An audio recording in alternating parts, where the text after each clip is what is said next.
Ladies and gentlemen, this is your boy Paul Briggs. I am here. This is my first, the debut edition of Paul's Paradox Podcast. I am your host, Paul Briggs.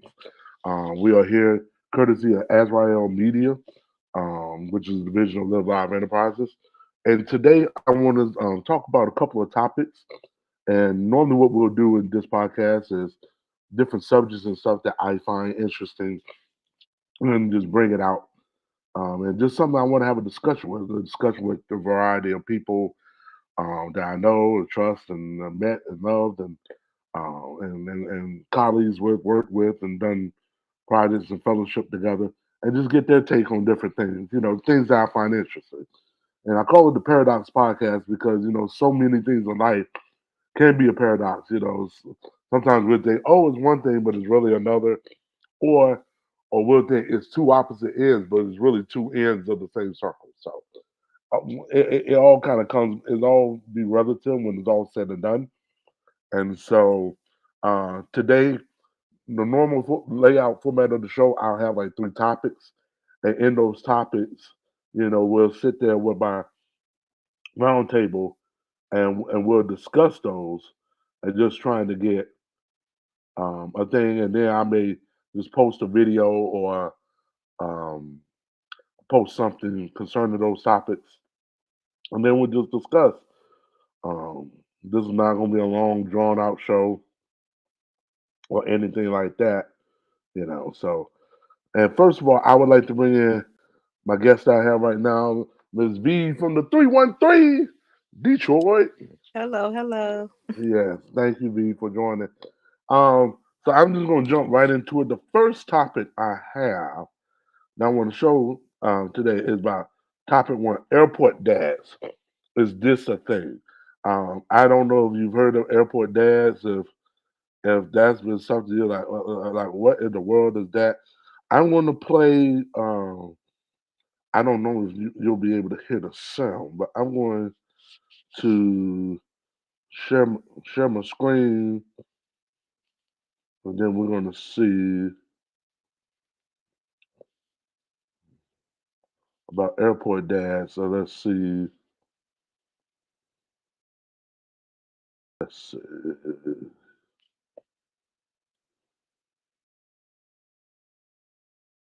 All right. So let's see if this will play, and you can tell me V if you hear it or not.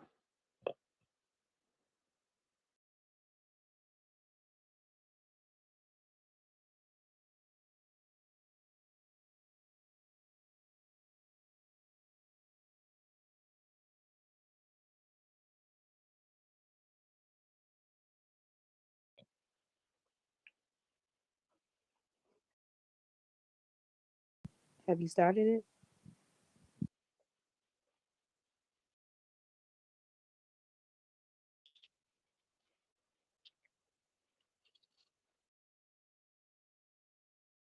Could you hear that? V. No, I just see a picture of a lady and it's just a play button, but it's not moving or anything like that right now. Or Oh, not it's on. not moving at all. Nope. Okay, let me try to get because I was playing it on my side, but I wasn't sure. Let me see something with the share screen video. Yeah, your screen share. Yeah, so it may not allow me to play. I'm just trying to confirm.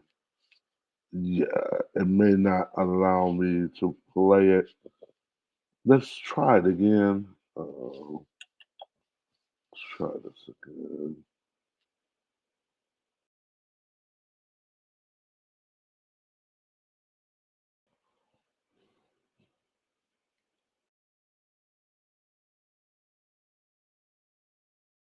Only marry and give babies to the airport dad type.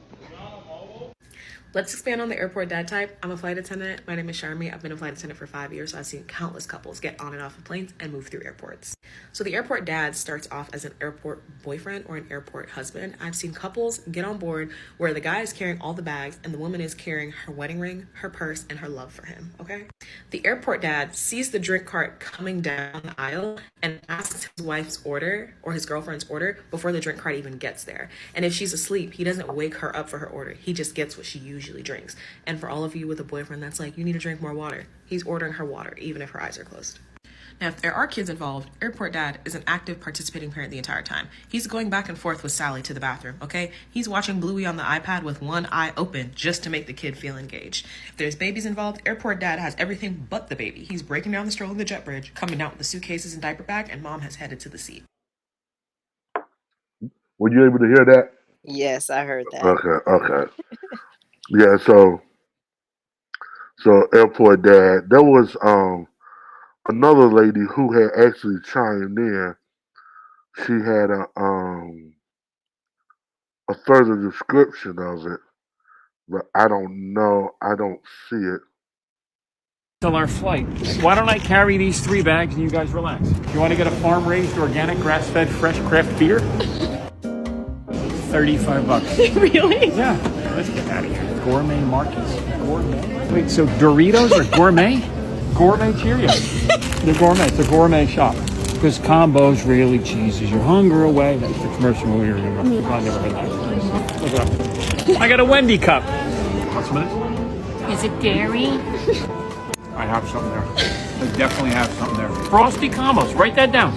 I got the second worst ice cream pain of my life. Worst ever? Bronx Zoo. Oh, I almost died. You got to respect the groups. You know, we got to be careful here. I respect the rules. You don't got to like them.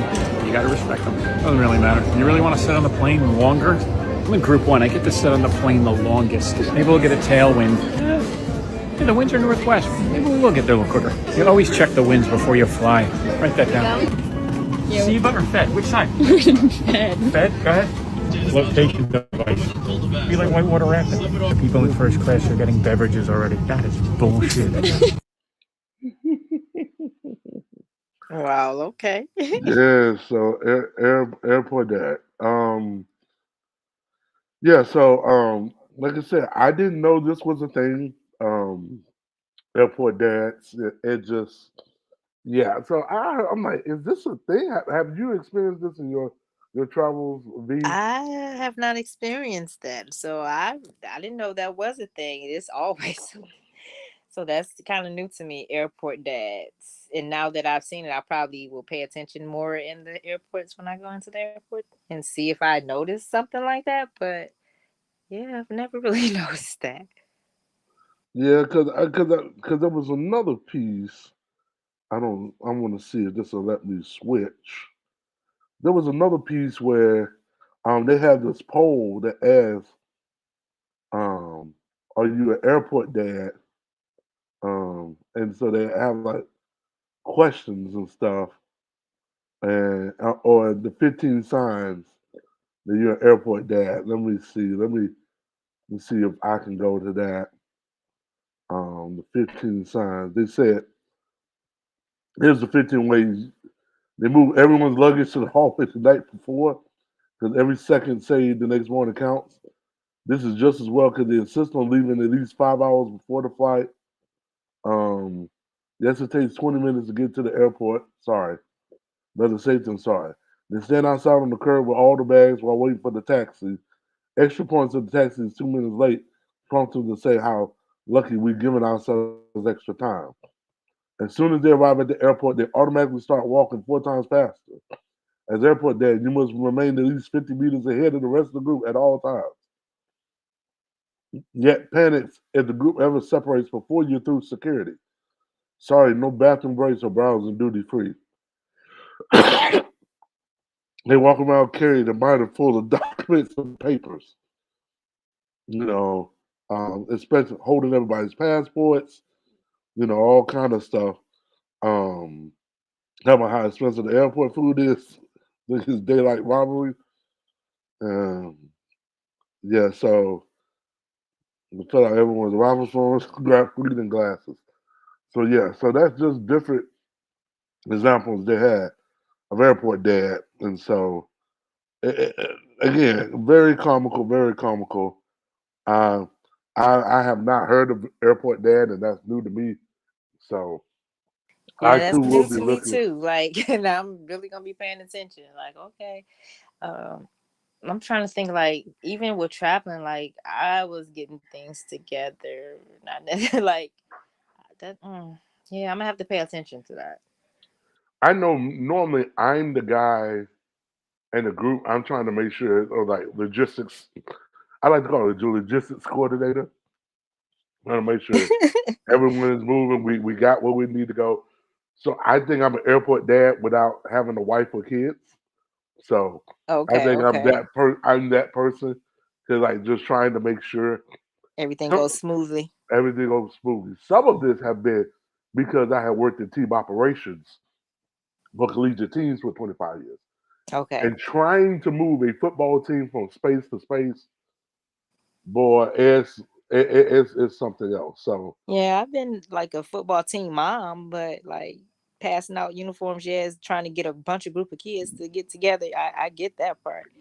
But as far as like doing it on a scale, like as far as traveling, yeah, that's something different.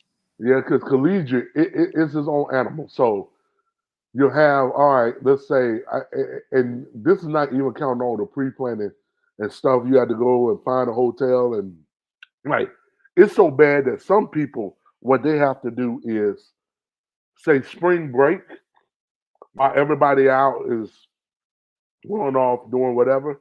If you're the travel coordinator for football, you spend your whole spring break going to each city that you're going to play on the road the following year, that fall, and checking physically going to check out the hotel.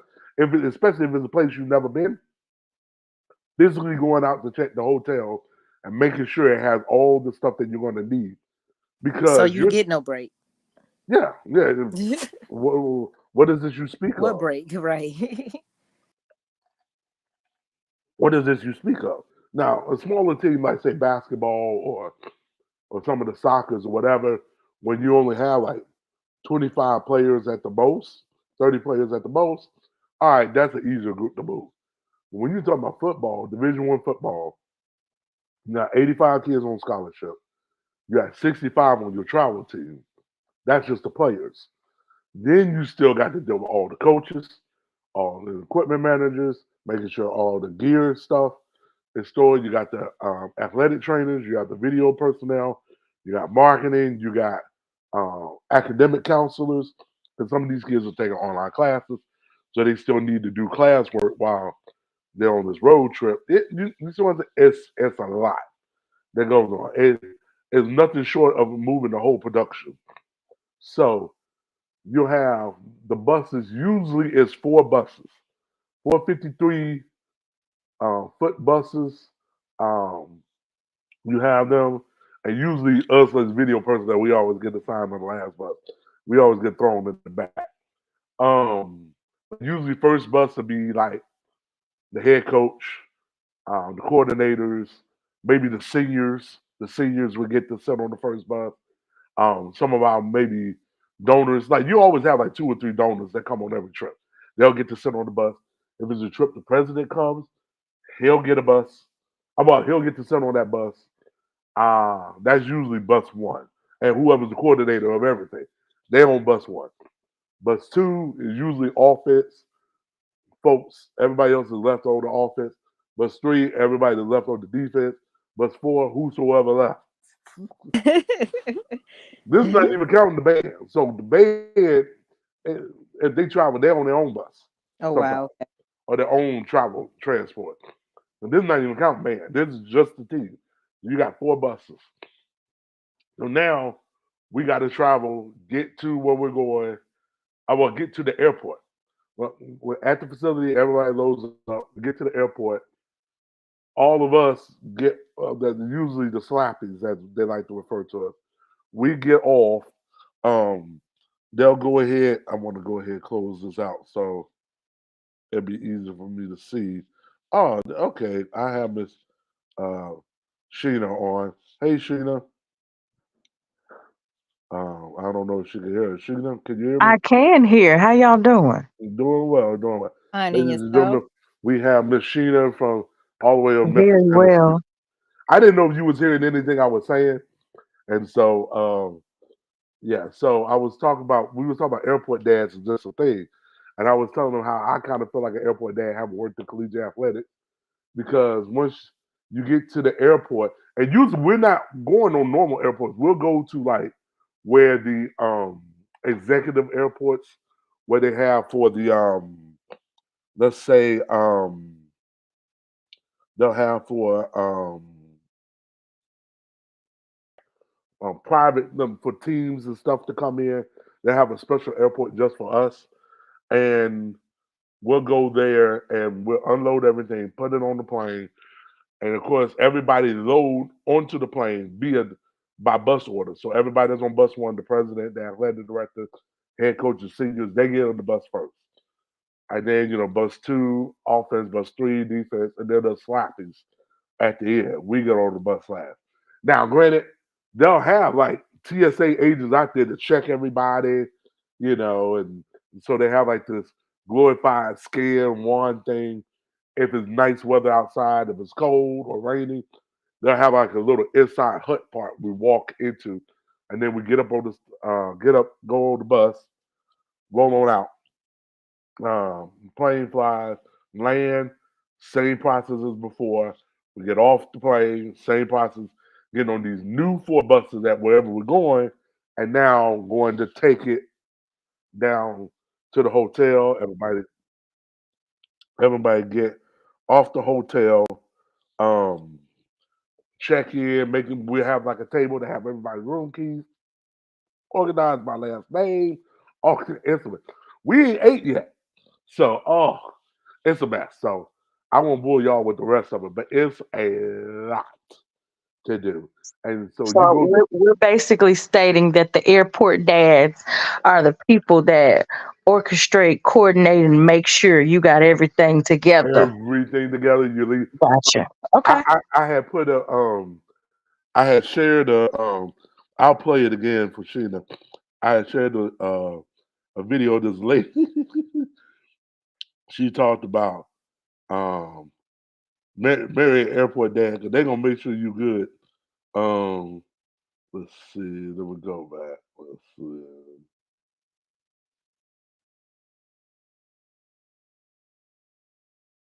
Okay. Sleep. He doesn't wake her up for her Okay. order. He just gets what she Okay. Let's see. usually What's drinks. this?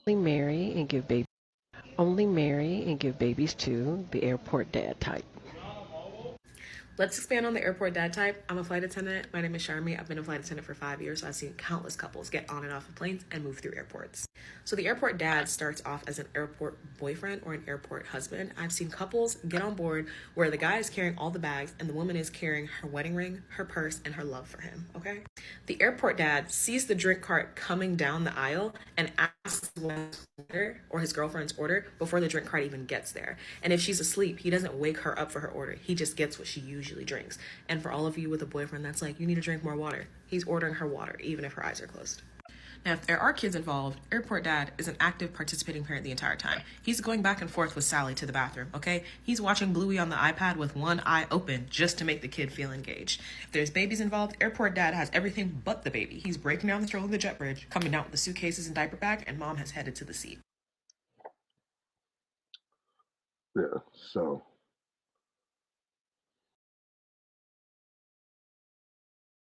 Yeah. I think So. that's hilarious, but it's also still a thing too. But most people would actually consider that to be that's just a man. hmm I guess the lack of seeing this happen has been to the point to now. Because to me, I thought this is normal. Why could this not? Why would this not be? But the fact that it now has a term and it has been going viral as hashtag airport dads, I mean, it's just some of this is just borderline comical. It really is. So I said that I was like, wait a minute, what? Why are people okay? Um, uh, All right, it's just one of those things. All right, well, I'm Right. gonna go ahead and move to our second topic. Our second topic today is I want to discuss about the Fearless Fund. So, Sheila, you came in at the right time. Yes, we was trying to hold out till you got here, but because I know you Gotcha. definitely have. So, a little bit about. Let me pull up. The thing that I thought was interesting was looking at the coverage of this Fearless Fund thing, where looking at the AP, the Reuters, the NPR, the BET, um, Hmm. Atlanta Journal Constitution. You know, I was able to get the story while I was still within my, I guess, because the new month. Once you go past like what is it, 2 or 3 articles down on the charges, uh, but Right. yeah. So But here's my take. Um, a fund was created solely to address the disparities that women of color have as it relates to venture capitalists and actually entering the industry to be able to secure funds. As we know today, only about point it's not even a percent, it's like 0.4% of black women are actually funded through the whole industry as a venture capitalists. So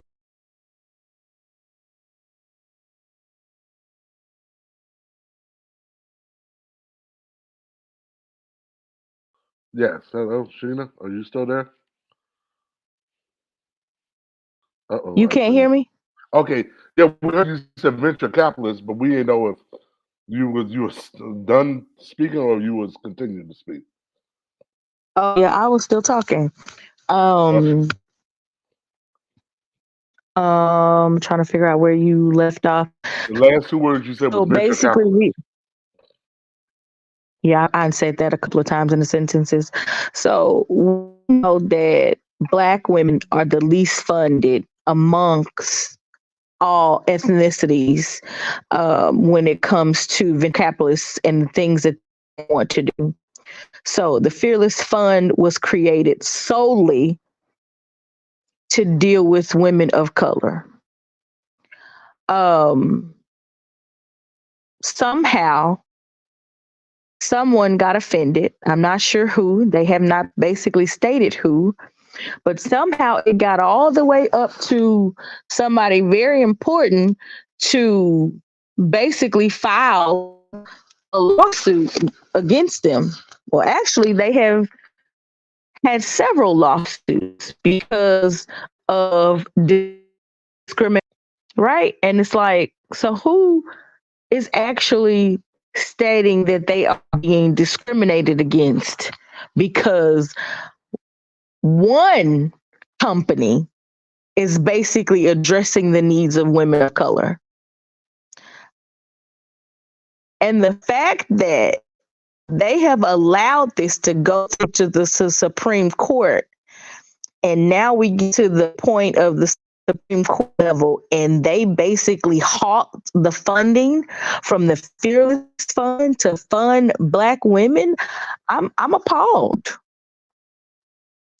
I feel like you're trying to use the system as it relates to affirmative action to get to a point that you thinking your minority is somebody other than a woman of color can infringe on these funds because now somehow you feel like the fund may be a little bit easier for you to secure, even though we know that 9 times out of 10, the women owned businesses aren't women owned businesses. Their husbands just gave them 51% of the company so it can be a women owned businesses, but the women are still leading these companies.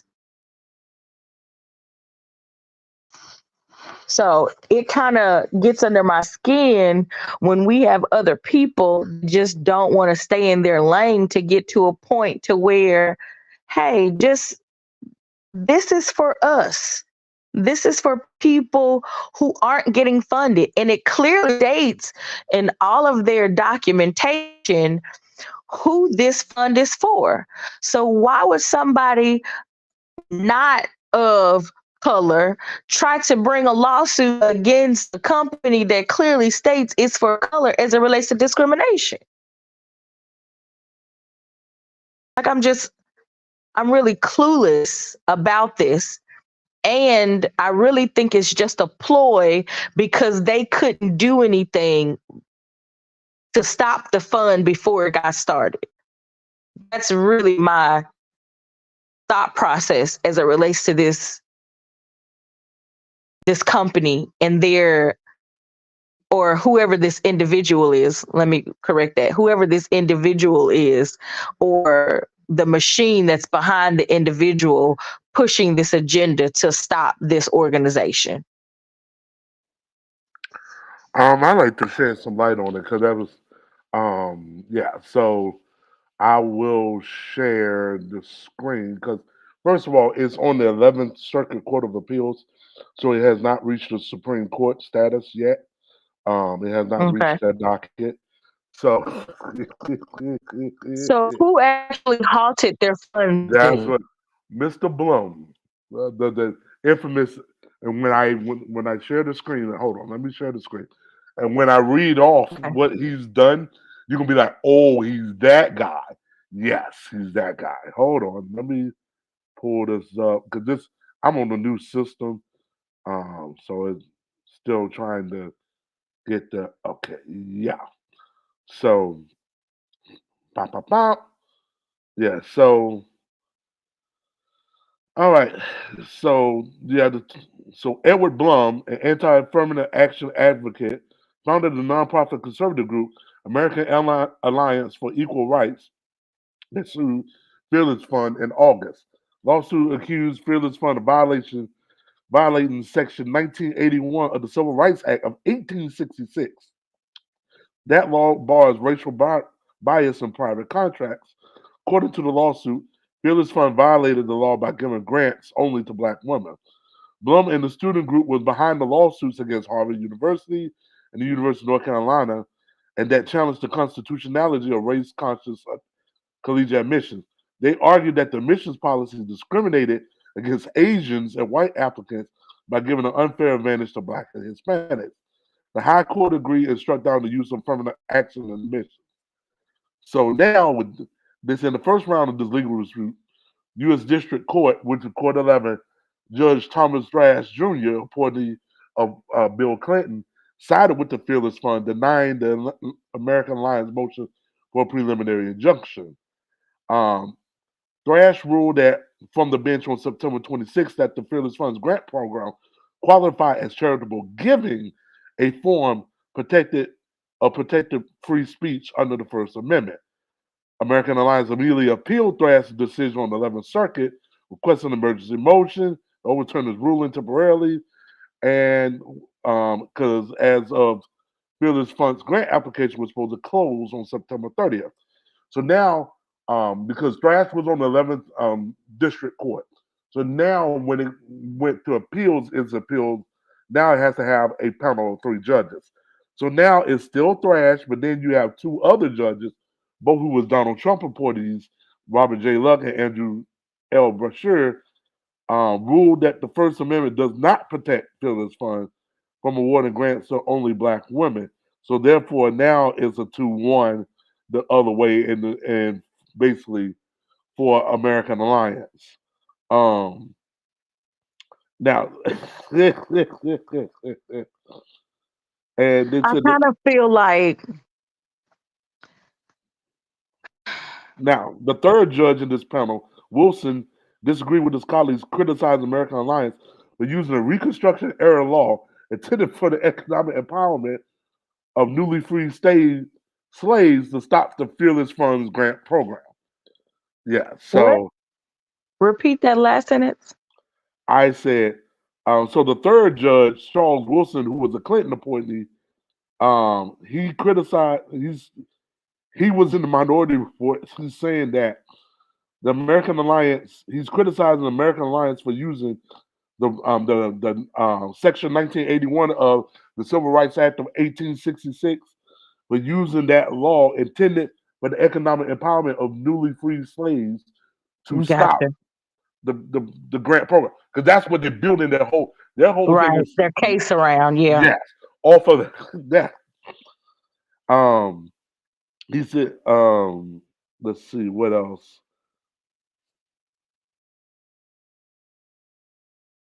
Yeah, so now is it is now at the point we're at right now. So now, because it has been a reversal, so which means one part of the 11th Circuit said this, the second panel said no. So now, which automatically triggers another appeal, which has to go through now a completely different panel, and that's where Right. we're at now. So that panel has not Okay. ruled yet. Okay. The only other thing after that would be the Supreme Court, should the Supreme Court decide to take the motion, should they decide to take it.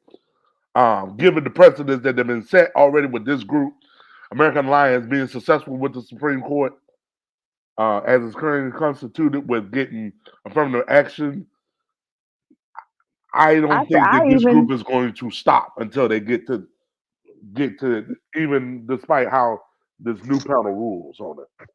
I don't think right. they're going to stop at all. No, they're not. Like I said, again, the machine behind whoever started the lawsuit. And so, what I mean by machine is a group of people plus organizations that don't want to see the betterment of certain people. And of course, we know that our country has a history of that. So it's just Right. like Now, of it's course, like, we know Reverend Al is going to have something to say. I mean, Yeah. so many people have something to say, It you said know. the decision robs the black community of its ability to fund the ambitious dreams and goals of historically included people. Fearless Fund began as a reaction to generations of harsh, concerted economic discrimination. They leveled the playing field for black women with the dream, and a pair of Trump appointed judges tilted it back against them today. Yeah. The Supreme Court's affirmative action ban has given new life to the conservative movement's effort to stamp out affirmative action throughout the courts. These groups are targeting corporations 3 years after many had pledged to diversify following the murder of George Floyd that ignited a racial justice movement. Target, Kellogg's, and Texas A&M are some of the employers that face lawsuits from conservative nonprofits, America's First Legal and the Wisconsin Institute for Law and Liberty. So, so it is. It's a lot. It's a lot. It's a lot. Um, I will say this about the Fearless Fund. I actually applied to, because for it when I first started, because the 11th would be the 1 year anniversary of my own nonprofit with Live Live Enterprises. You're listening here on the Paul's Paradox podcast here on Azrael Media, which is a division of Live Live Enterprises. So, and getting it off the ground. But I didn't know that the Fearless Fund was catered towards black women. And they notified me of that when they sent my rejection letter. So I thought it was just minorities total. I didn't know it was just, excuse me, just black women. And once I found that out, I said, oh, well, I said it would have been nice. 'Cause I sure could have used the $20,000. But I'm like, okay, well, it goes to another black business. I was like, okay, whoop to do. I'll just keep on moving, keep on chugging. But I'm not going to sit up here and I'll be mad because, oh, the sisters get it, I get nothing. I need help too. Like, dude, you know what? We just have to move on. So that's my personal experience with Fearless Fund. So at the very beginning, so I knew of it, and again, it was venture capitalists. Basically, what the crux of the whole thing comes down to is whether you see the fund as truly a grant, a nonprofit grant, or is it a contract, or is a contract in which American Alliance is arguing? Because if you're getting these funds through venture capitals with Mastercard, and you have JP Chase, who are others that are Mastercard and JP Chase are two companies that are invested into the fund, venture capitalists. Then they're thinking, saying, well, it's saying that you're doing it is like contracted quid pro quo versus, no, this is a grant that just happens to be, you just have to be black and female to do it. So Well, no, it's but a even mess. with the Capital One and all of the other companies who are tied to the Fearless Fund, they automatically connected to them because they were trying to reach women of color. Correct. Yeah, So, I'm there with you. It just right. the fact of the matter is how Alliance was able to argue that it's considered a contract and not a grant. That's what it really comes down. Because if it's truly a grant, then so be it. Then the first 11th district court decision is what rules. They're protected under the First Amendment. But how Alliance was able to prove that it was a contract, this is where it gets into the language. If that means the Well, Fearless yeah. Fund have to change into the language to make it where it doesn't come off as a contract, because I don't know if the thing was, okay, well, How if you get, many? like, case in point, when we talk about JP Chase and MasterCard, in getting in the funds, that if you have to use Chase, you see what I'm saying? If that's in the fine Mhm. print, then now that's be considered a contract because it's not free and clear. You see what I'm saying? That's But where it's the not. devil's in the It's a details. venture capital fund. I And understand that, but exactly. but it's all in the details of the writing. If in the writing, True. then the simple thing would be we change the language of that. Now it's a grant, and then it's because in if you're going to tell me it's a grant, then that means I get the $20,000 free and clear and use it however I want to. Now, if they Yeah, have but see, they don't want that because from what I understand from venture capitalists, they're wanting to see how you're going to invest the money and how they're going to basically reap the benefits. So it's still like a open line of credit. correct, which still would consider the contract, which is what American True. Alliance was able to stand on because of 1866. It was the other way around when they started the whole thing. Exactly. Hold on, this was. Oh, So my thing was, if we want to play games, we can play games, and we should bring that up against like. So we want to reap some funds. You do the same play. It's like but that's what the play has been. We've gotten to where we've gotten to now. This is the right. first time we have been in a position to where the shoe is now going on the other foot to where it's like, really? I mean, I can see if we had made it, quote unquote, with the 40 acres of the mule and all that, we have made it, and now you want to hear nothing? I can, but Mhm. the fact that we hadn't even gotten there yet, we hadn't gotten to the promised land that Dr. King talked about. We hadn't gotten to all this other stuff like James Baldwin and Frederick Douglass, talking about other utopian stuff. We hadn't even gotten there yet. And so it's like, really? First of all, I want to make sure V gives a chance to speak on the subject. Before me and Sheila get carried away. V, your thoughts on Chance? V? Lady V? Hello? I don't know. She might have dropped Yeah, out. Okay, we'll check it. We'll I check don't back think with she V. dropped off. I just think she's just on mute and probably away. And she'll come back and pick back up. Yeah. But I just think that this is we have to learn how to play offense versus defense, because clearly they were already studying this play to get it to this point this fast. You know what I mean? It's like you knew that, okay, now we have this contender that's going to contend with us to give money to people that we have not been giving money to. So now, guess what we have to do on the flip end?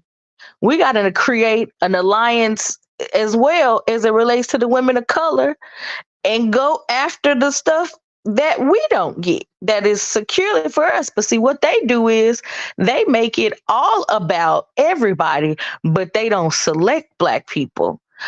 And it's gonna be hard. You almost gotta be like I can't remember the guy that's been able to get all these clips from all of these different high end people. It relates to the black end, not the black end.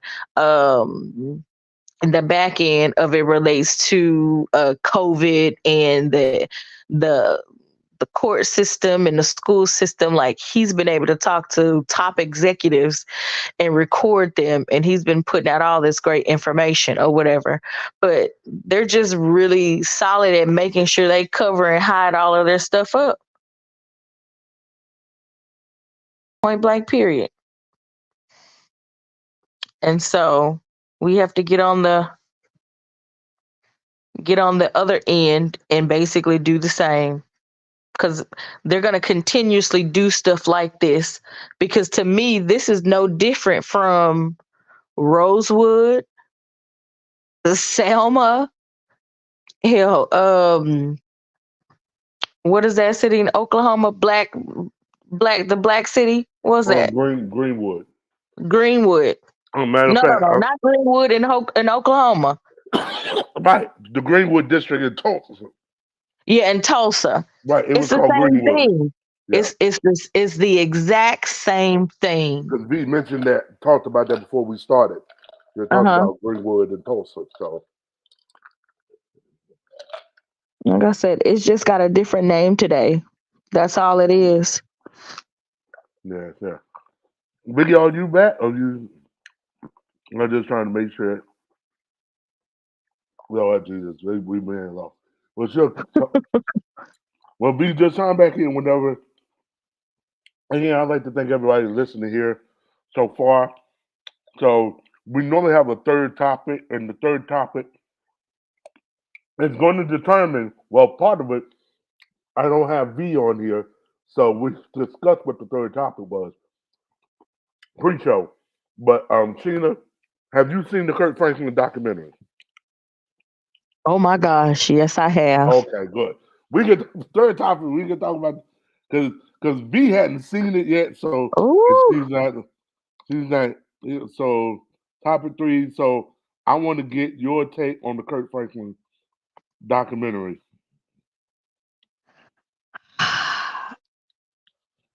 It is truly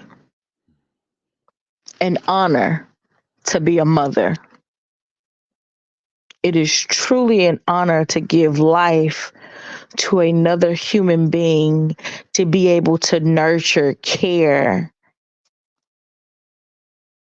and be able to pour into them so you can see the evolution and the fruits of your labor. I did not realize until maybe it was before I became a mother, or maybe right after I became a mother, because my son is 17 now and he has graduated high school. That the saying was everybody should not be allowed to have children as it relates to women, right? So First and foremost, I want to do something real quick. The fact that your son graduated high school, I must give. I have to be celebrated and all the sacrifices you made to help him get to that point. So I want to make sure we got that in. Okay. Not a problem. Thank you so much. The preface of the documentary was basically stating like, yo, I have not seen or talked to my mom in I think it was over a decade. 20 years. Right. And so from my understanding in watching the documentary, his mom basically gave him up to his grandmother. Or no, it was another person in the family. Yeah, like a relative in the family. Yeah. Right. Another family member, but she was old enough to be his grandmother. Right, Gertrude, yes. Right. And to raise him, and basically he saw his gifts, and I won't say saw him, he learned what his gifts are, and he just went with it, right? throughout being bullying, throughout just all of this stuff throughout his life. So he makes this connection with his mother at some point in time. I think at first she stated she didn't know who the father is. And then she came back to say, oh, this was your father. Only for him to harbor resentment and just some other stuff. And upon a funeral, one of his mother's sisters passing, his close friend goes to the funeral and just random conversation talking to this guy. And he says, well, you know, I used to date Kirk's mother, whatever her name is, because in my brain, I blocked it out because Deborah. I'm upset. Deborah. Well, you know what I'm saying? She ain't even got no name to me because of all the crap she, you know, has put this man through. But she was like, you know, I used to date Deborah back in the day. And I don't know what clicked for the young lady that was, you know, Kirk Franklin's one of his longtime friends, or she basically looked at the man and said, oh, wow. Yeah, it was so. Mr. Rick Hubbard, he was friends with Melody's father, her friend's father. Okay. They Okay. was friends in the conversation. That's when Melody Okay. and her dad looked at him and said, "You know what? He does look like him. Yeah." So And it was just like so, in passing. Yeah, just a passive conversation. Oh, and B right. says she's back. Hi, B. You know, I know you ain't watched the documentary yet. Now we've been waiting for you to come Listen, I'm back. just listening, so I'm really about to go watch it now for Oh real. my lord! Right. Spoiler So alert! Spoiler alert! I'm gonna give the real good cliff notes. Basically, the man says, you know what? Let me do this for him. I'm going to give you a sample of my DNA. And if you so choose to do it, you do it at your own discretion at your time. The results come back that the man is Kirk Franklin's dad. The mother, Deborah, denies the DNA results. She says, I don't know how this happened. This is not possible.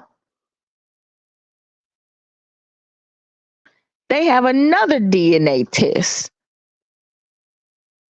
The mother and her sister are there, and the DNA come out again that Rick Hubbard is 99.9% Kirk Franklin's dad. So Kirk is already upset because the first DNA came out and he has hated the man that his mother told him was actually his father. That is actually not his father. He says, so I sent this man to his grave hating him. So he has resentment in his heart because of all the crap that he has currently been through up until this point as it relates to his life. The mother in the second DNA trial asks him, so is this going to jeopardize our current relationship? Kurt Franklin says yes. Because if you can't tell me the truth now, ain't no hug, no kiss, no joke, ain't nothing going to secure what we got going on right here. So if you can't give me this, I don't want to talk to you. And so it was in the middle of him creating this whole new CD, which probably is amazing. I can't wait to buy the CD because I'm going to support him. But it's just ludicrous that, and then she started crying like she was the victim. Like I'm so confused. I'm just like, oh my gosh, this is it. Anywho, y'all continue. I'm about to put you on hold for just a second, and I'll be back. Just from what I'm hearing, that's wild. Like, it baffles me how women play these games because they're mad at the man, but they take it out on the child and they don't realize it's affecting the child, not you, not him, but your child. Your child has a right to know who his real father is. Like, why would you do such a thing? I don't get it. I really don't. It baffles me about women like that. Oof, yeah. It's Yeah, I definitely gotta go watch it now. it, This is it's on so many levels. I'm as men and as black men, the lack of not having a father, and especially identity of someone to be there when you get your butt kicked and you come home and daddy said, "What happened?" And then he's like, "Well, you gotta go back out there. and go And, handle it. yeah, you gotta go handle it, or you gotta go deal with You me." gonna face with your right. Not to have that figure there. I mean, and the fact that I will say I've seen the documentary in its entirety twice, and I'll rewatch other different parts of it. The one thing, the first time I did it, and I should not have done this when I watched it, because they did it as a premiere. And YouTube, you can do it as a premiere, which means that it will go out like it's playing out, is loaded, but it plays out like a movie, like the first time as a debut, and so people can sit there, watch it, and then just put in comments and stuff like that as they watch it. And part of the problem is this is where you can see the age gap between the different um just the age gap. Because anybody born after, I'm just going to say 96, literally could not imagine a world, okay, you're in this little bitty small section, subsection of Fort Worth, Texas, and you're in the subsection, and all y'all black, and all y'all there, and nobody knew. You got to remember, there wasn't cell phones, there wasn't Pagers, none of that. pagers, there wasn't smartphones, there wasn't. We didn't even have Kodak. There wasn't even Kodak. You barely had Polaroid, and you're talking about 1970. Even if you look at, and then and I won't. There's another major part Sheena didn't even get to. I'll leave that for you, V. So you see that you go, oh Jesus. So there's another whammy at the end. She didn't get to that part. Um, but even if you look at, I'm just some ancillary points. I'm just basically talking now. Even there are, like for example, Mr. Dwight. If you look at in his brief, they show him a scene with him and Kurt. He was born 1952. Kurt was born January 26th of 1970. Wow. So unless Mr. Dwight was born in January, that boy, chances are 11 months out of 12, not probably he got an 85% chance. He was 17 when Kurt was born, which meant then, and this is going back. Let's say if his mom and dad would say that Dwight was supposed to be the father, which meant then Dwight was probably 16 when it was conceived. Was she older than him, or She was 15 when she had Kurt. so the guy that she was saying was his dad It was was the like one a that was year supposed to be older. 16 or so? Okay. Yeah. Now, Rick Hubbard fits in that same vein too, but it's just, yeah. So were we trying to hide that we? I don't want to call her a whore because that's not necessary. But But you got to remember, this is back and, in the day where you could be looked at it in that well, aspect and when you were remember sick. back in those days, you get sent off because to have Yeah. a young girl who have not, you get sent off Been to an married, you ain't unseen or something. married, and you pregnant and Right? a teen, yeah. Yeah, you And know what I then mean. now you don't know who the dad is, like, Right. but you really know in your heart. I think when women say they don't know, you really know. You may be wanting it to be somebody else's, but Correct. when you look at Because you that wanted baby, to be what? There was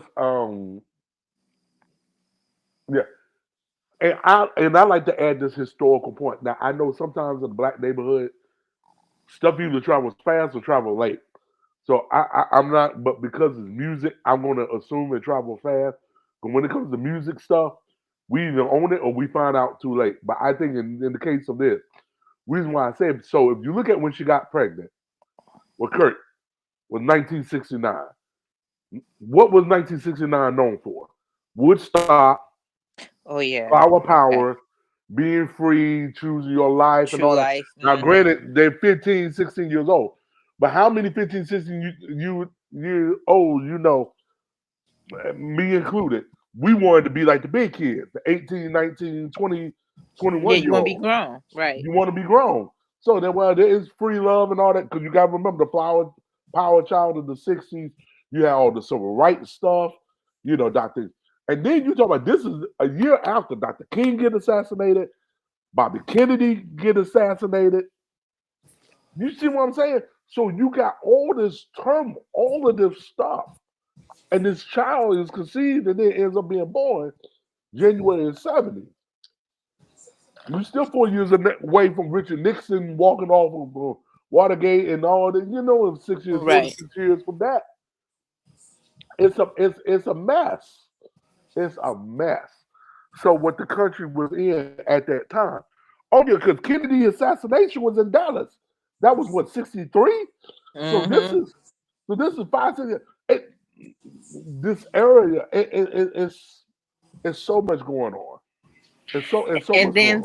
too, like I speak on the because you said that Kirk hated the man who he thought was his father. Is it Hmm. because the man wasn't there in his life like that? Because maybe that man knew something. Like sometimes men know, like that ain't my child. I Well, gotta go watch it, but yeah, just you got to watch it because when you see Kurt, then you're gonna be like, oh, okay. You're gonna be like, because the fact that the guy, what he told Kurt, I can see why the hate and resentment because it's like you needed something from him that he couldn't give, give to and then you.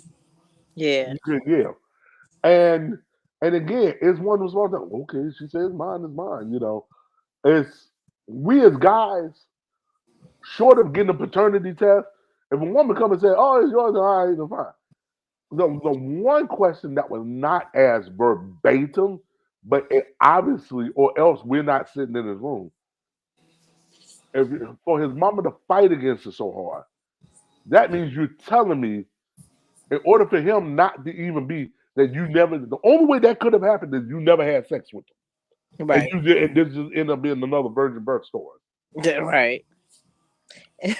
We know that ain't happened. So what is it? Come on now.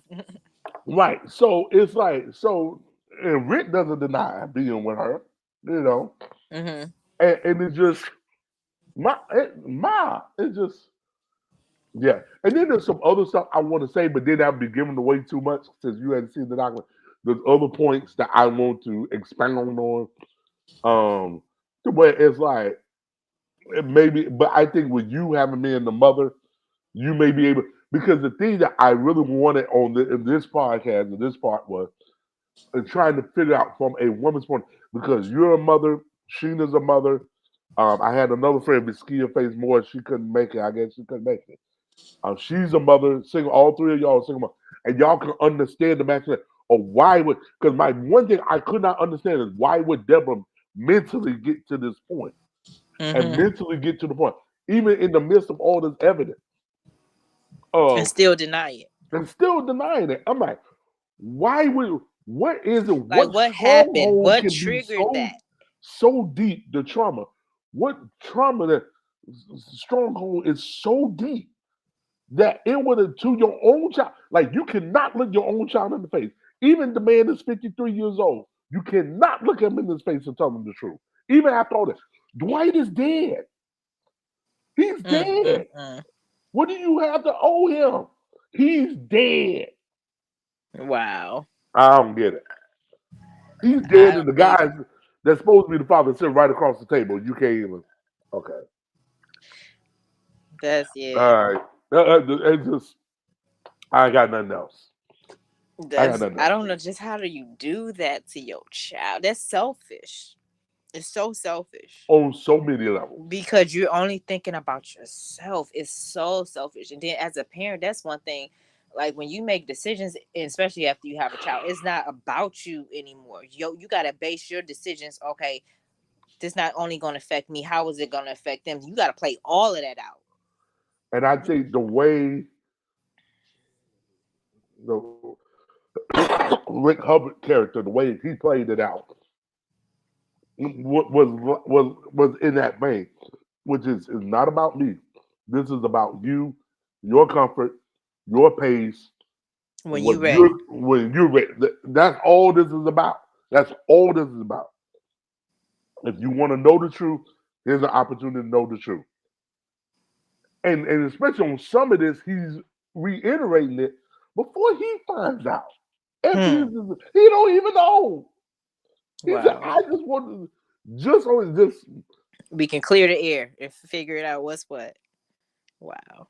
right. Yeah. So it's just So it's just that the fact, is but yeah, the younger people just could not mentally get in their head that there was a way. I remember as a kid, before there was Star 69, before there was Star 67, before I'm talking about, we had the Call rotary. ID, My none of grandmother that. had there was no call ID. I remember the rotary phone. We're talking about. Yes, you got it. I was born in And then let the 77. number I dial remember all the- the way back, and then Yeah. go to the next I one. remember you had to call an operator to get assistance. How about even for the time? You had to call for a time.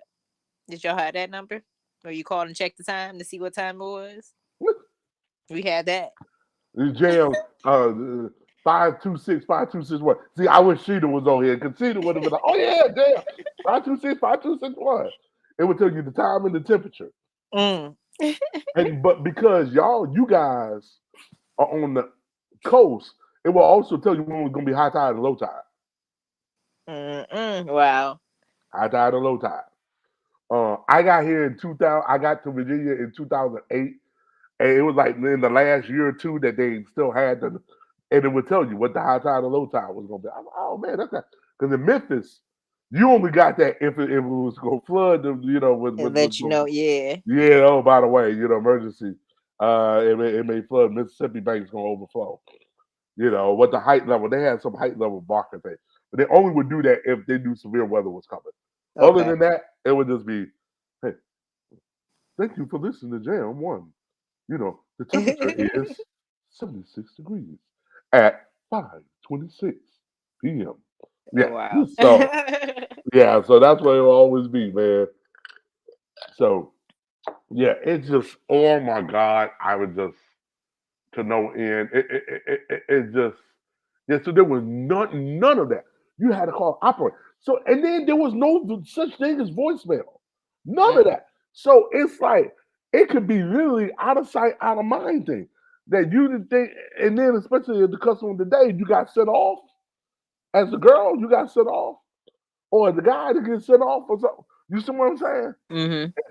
I mean, it's there's another layer. I mean, almost that it could be almost a part 2 episode, but it would definitely have to be dealing with Deborah and her. Ooh. Yeah, I'm definitely gonna have to watch it now. But I will say, Faith, and I wish she was on here, or was it my sister, brought up some trauma that it could have been like where would you talk about the parents? Because again, these are minors.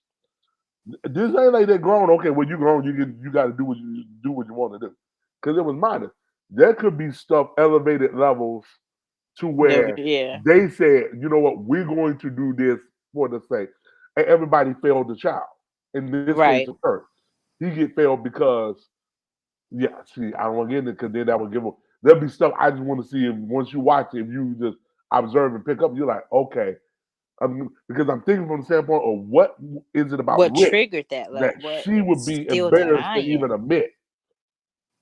Something happened. Or like sometimes how mothers can tell you, well, don't date this guy or don't say it's his because this, that, the third. I don't know. It's just. But Rick strikes me as the type of guy. If he would have known, he would have been like, look, that's my kid. I got to go take care of it. Because not unlike Kurt himself, what happened to Kurt?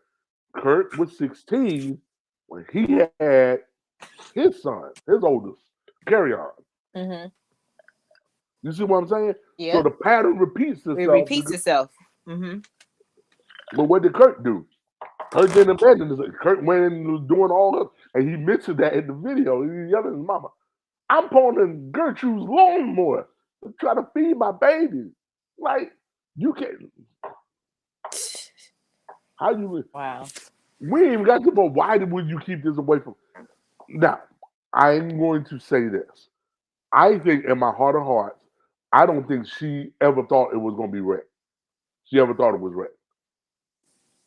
That's what I said. She just wanted it to be the man that she probably said it was. Is that the one who died? Yeah, Ray is. he died. He died. So, but it's for whatever reason. Maybe Dwight was a popular guy in high school. You see what it leaves the people. It leaves so much stuff open. But one thing Faith was saying, and I wish she was here to say it, and I'm going to say it on her behalf since she's not here. She said one thing about Kurt Franklin. She said you got to recognize Kurt Franklin's game, his cutoff game is strong. If he don't fool with you, yeah. So He said, 'cause think about it. She said, look at it, how it was 20-something years since he had last seen his mama. wow. You know, it was, he didn't even, was so pissed off at the Dwight guy that he didn't even go see him until he found out he was going to die of cancer. Wow. And see, I missed that story. You see what I'm saying? Kurt's cutoff game is strong. Like, okay, you want to act the fool? Okay, then fine. I will cut you out of my life, kind of thing. And then when he finally went to try to make closure and peace with it, the guy had nothing to give him. Yeah. Now we know why, because I was never your daddy. Right. And that's But what I said. he Maybe didn't the know. guy knew. But he didn't know that he wasn't his daddy. See, and that's what the thing that Kurt was like. You let me, my mama lied to me again. You let me hate this man. This man went to his grave With me thinking, hating him. hate him, one, but two, went to his grave believing that I'm his son.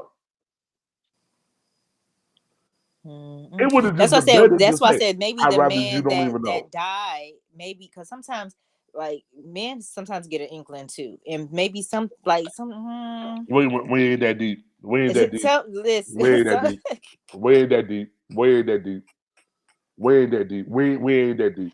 Now, y'all don't get anything. that intuition like me. We Y'all don't ain't get that that. deep. We ain't Okay, that deep. all right. I We try are to give a not. little credit. We are not that deep. Nope. That's not us. That's not us. Okay, so you just believe We it. ain't that deep. We ain't that deep. Okay, so I'll take it off the man then. So maybe somebody on the mother's on his side, like a parent or a mother on his, like maybe that ain't your child. Because sometimes the mother will tell the son like that ain't your baby. You better look at. You better go get that. Like sometimes women will do certain things like that in a man's life that will pull like, hey, So maybe it's that. Look, to put that, because remember, not only did and then this part is never insinuated. Not only did, of course, Deborah had a mama, you had Rick had a mama too. Mm-hmm. Like, I think it was Faith that brought up the fact of like the Tyler Perry movie, the one where Bow Wow was in the I don't know. You say, oh, I forgot which one. Which one was it?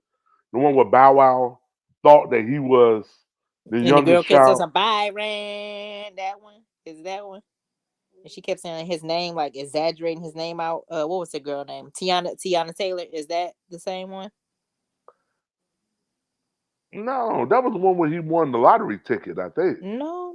It's a Madea movie. Okay, well then fine, maybe. But it's the one where the lady he thought was his oldest sister was actually his biological mama. Oh, I know what you're talking about. But no, that's a different movie. I was right. That's what I'm saying. I'm like, yeah.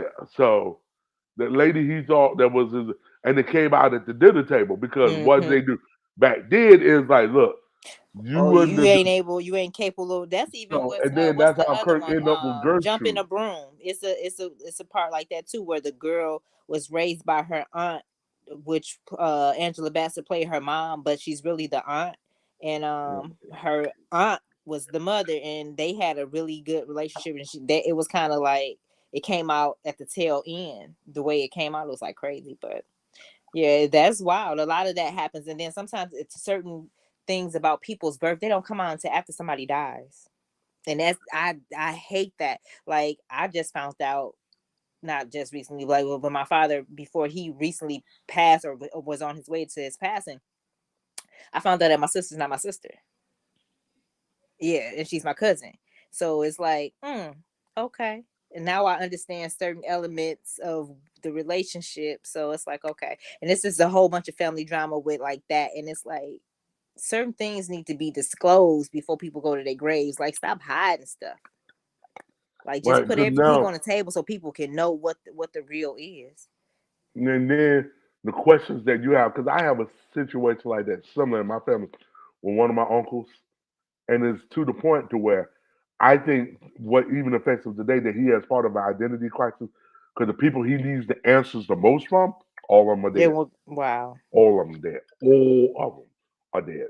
All of them. Wow. Well, at least three. Maybe there's a fourth, but 3 to 4 people that the 4 people who can explain them the best how all this went down. All of them are dead, Wow. That's unfortunate. and it's unfortunate. And he'll never get that closure. And I think is why it affects him in his behavior to this day. Because I mean, it's just you're not gonna get it. You're not gonna get it. You can't get Mhm. it on this side of heaven. Yeah, not on this side, right? And there's some things you just have to be content with.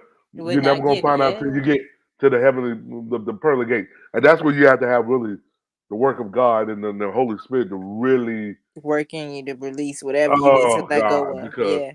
being hateful. I had Woo.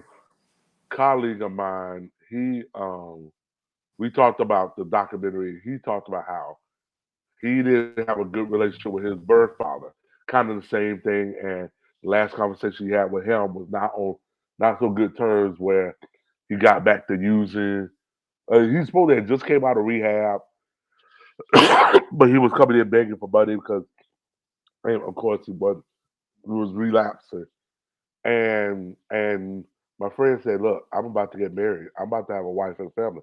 I cannot do this anymore. I just Yeah. cannot." You're not my responsibility. Yes, yes. You know, can't do it. And he said that was really the last real conversation he had with that was the last conversation he had with the dad. Next thing you Hmm. know, some time passed, not even long, a couple of months later, he's found dead on the side of the road, I think in Alabama somewhere. Wow. And it's just that he said, here it is. He said, but even for him to process that, he said, I was so mad at a ghost. He said, after a while, he said, I had to come to grips with it. He said, I can't be eternally mad at a ghost, Right. at a spirit. How long I'm gonna be pissed off at the spirit? I Right. was like, dog. He said, I just had to come to grips with it. It's just he made life choices that were not beneficial to all of us. You know, He made the decisions that he wanted to make. right. He wasn't ready to change. And my mother got us out of that situation, and his day was about his mother got her out of the situation, married another gentleman who decided to raise her 2 boys as his own, and didn't have any kids of his own. Oh I wow. don't think so. I'm not sure about that. But anyway, raised the 2 boys that she had as his own, under his roof. Um, so for him, even though biologically he still carried his biological father's last name, as far as what he considers as a father figure, is a stepdad. You know, Hmm. even what's her name? My birthday twin, which if I ever get to meet her, I'm asking her one question. I didn't know who's older, me or her. Kerry Washington. We both Okay. born the same day, same year. We got the same exact birthday. I need Wow. to know what time she was What born. time? I need to know between the two of us who's older. That's all I want to know. Who hit the earth first? We may be coming back to back. I know I landed in Covington, Louisiana. She landed somewhere. I don't know. I just need to know who's older. That's all I want to know. What time was you born? I know when I was born. So I was born at night, But not last night. not last night. There you go. There you go. See, I need to have you on the show every week just to say that. When I said that, but that last night, yeah, I was on that night. So the chances are she got a good 18-hour head start. She might could have got me somewhere on this. I just need to know when Well, was you she need to born. be for certain, for sure. I need to know for sure. Do I have a fighting chance? I got here first. Now I'm old. I want to say I'm older than somebody on this earth by 5 minutes, 5 or 15.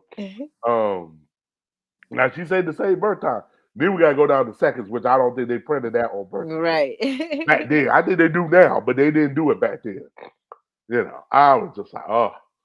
So I was just having. That would be weird if I find out that we were I was both about to, born. I thought that too. Like I would be maybe y'all like, was you born know at the what? same time.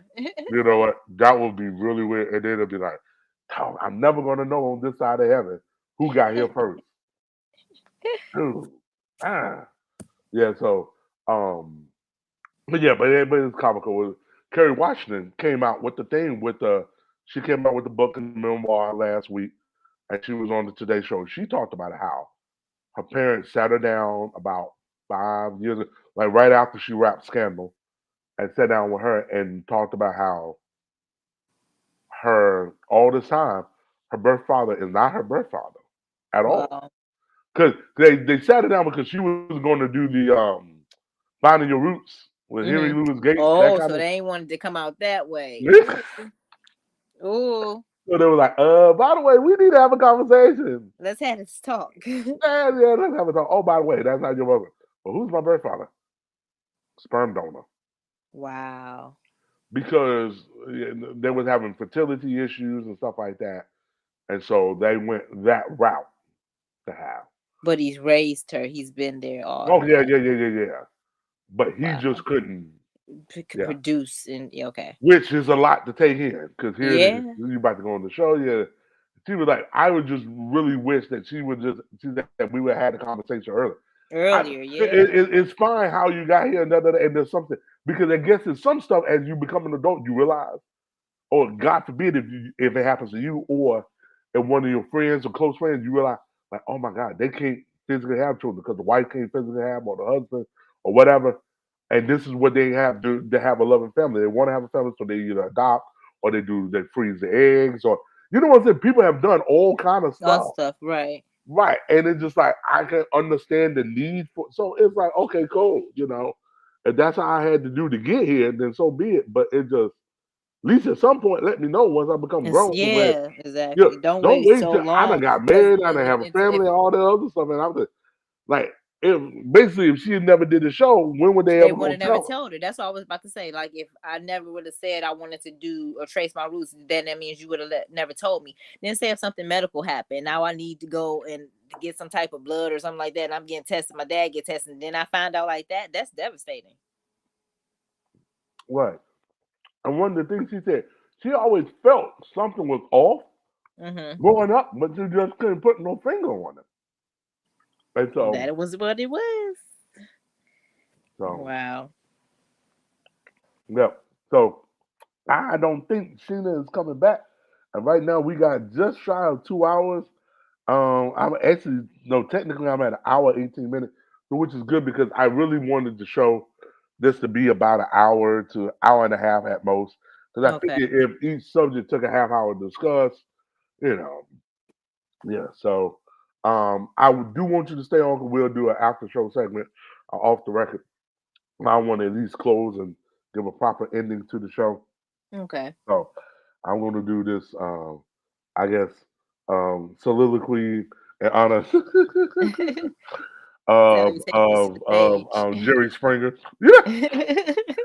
Springer would do the To soliloquy. close out the final remarks. Yeah, final remarks. Take care of yourself and each other. That was always a little thing he would always say. But ladies and gentlemen, I'd like to thank y'all for listening to the Paul's Paradox podcast here on Azrael Media, division of Live Live Enterprises. I'd like to thank my guests here, Ms. Sheena Clark and Ms. V from the 313, for coming and rocking with your boy on the debut maiden voyage episode of Paul's Paradox podcast. As of right now, the podcast will be distributed on Twitter and YouTube, but we'll look into doing and maybe AMP. I still got to figure out AMP.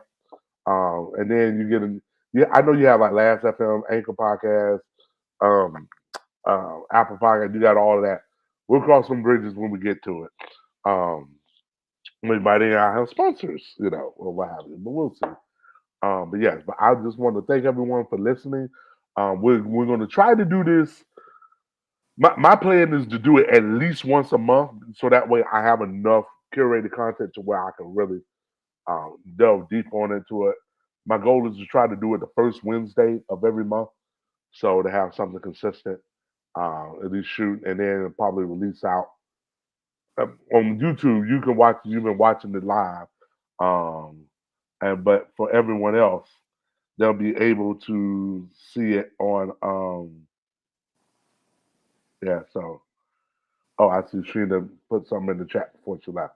Yeah. So, again, thanks to my beautiful guests that we had here tonight. I look forward to seeing you guys, Lord say the same, next month. And so, thank you for listening to um, um, Paul's Paradox podcast here on the Azrael Media Network.